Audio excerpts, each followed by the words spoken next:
Pag-usapan po natin briefly yung tungkol sa preparation ng Statement of Purpose kung kayo po ay pupunta ng Canada bilang estudyante or kaya yung tinatawag na genuine temporary entrant pag kayo naman ay pupunta sa Australia or kaya sa New Zealand. Pero bago natin pag-usapan yan, ay nais ko muna mag-share ng isang kwento, isang joke para sa inyo na relevant naman dito sa ating pag-uusapan tungkol sa preparation ng SOP at GTE.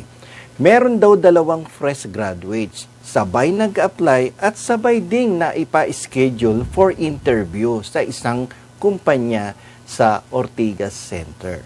Ang pangalan nila, kunwari, ay si Pedro at si Juan.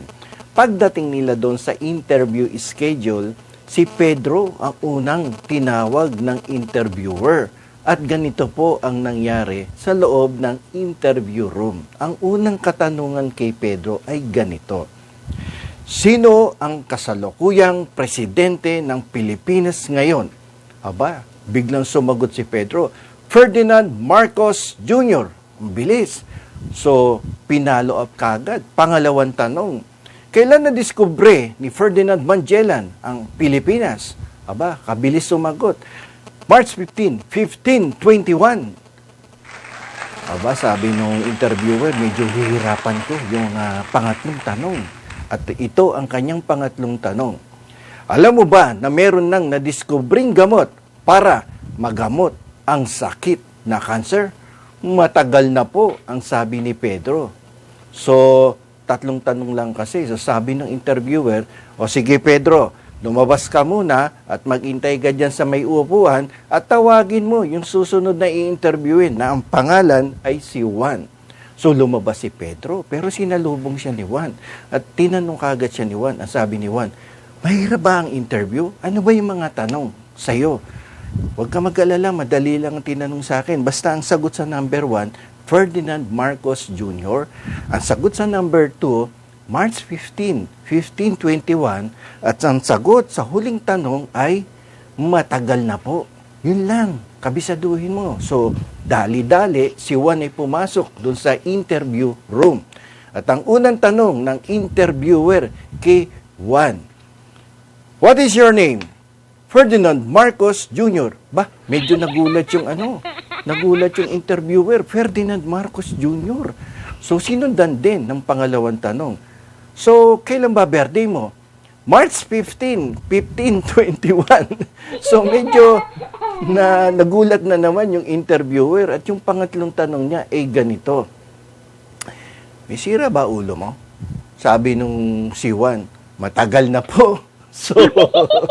So, yung joke na yan, ay relevant sa aking ipaliliwanag sa inyo sa preparation of the SOP at ng GTE sapagkat wag na wag kayong mangongopya ng SOP or GTE na ipinail kasama ang study visa application sapagkat ang sitwasyon nila, ang kanilang professional background, ang kanilang academic background at professional, yung mga experiences ay kakaiba at hindi katulad ng sa inyo. Ang sitwasyon ni Pedro ay hindi sitwasyon ni Juan. Kaya bawal ang mangopya. Dahil pag nangopya lang kayo ng SOP or GTE ay sigurado magigilitan yung leeg ninyo. Todas ang inyong application for study permit, whether Canada, Australia, or New Zealand yan. So kung kayo po ay gagawa ng SOP or GTE, ay pag-aralan ninyong mabuti. Ito ay ayon dapat sa inyong personal, professional, at academic background at ano ba ang pakay ninyo talaga sa pagpunta ninyo sa ibang bansa at sabihin ninyo kung kayo ay may malakas na dahilan upang kayo ay bumalik agad-agad pagkatapos ng inyong pag-aaral sa Canada, Australia, or New Zealand. Nang sa ganyan, mapatunayan ninyo na talagang kayo ay mayroong yung tinatawag na very strong social and economic ties. Yung bang sinasabi lahat lagi ng immigration officer that the applicant must have a very strong compelling reason to return to his country of origin. Tatandaan niyan, dapat may strong social and economic ties. Without that, alanganin ang approval ng inyong study visa application. So kung ayaw nyo pong matulad dun sa kaso ni Juan, pwede nyo pong i-avail ang services ng Counselors for Immigration and International Studies.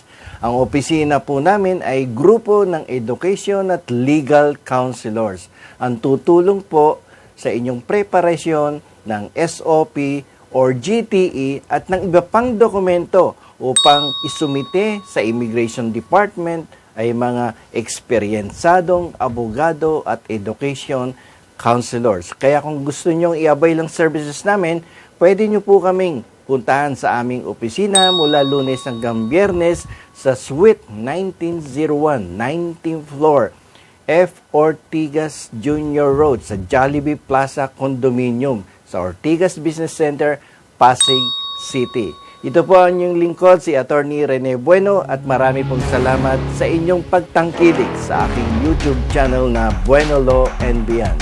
Marami pong salamat.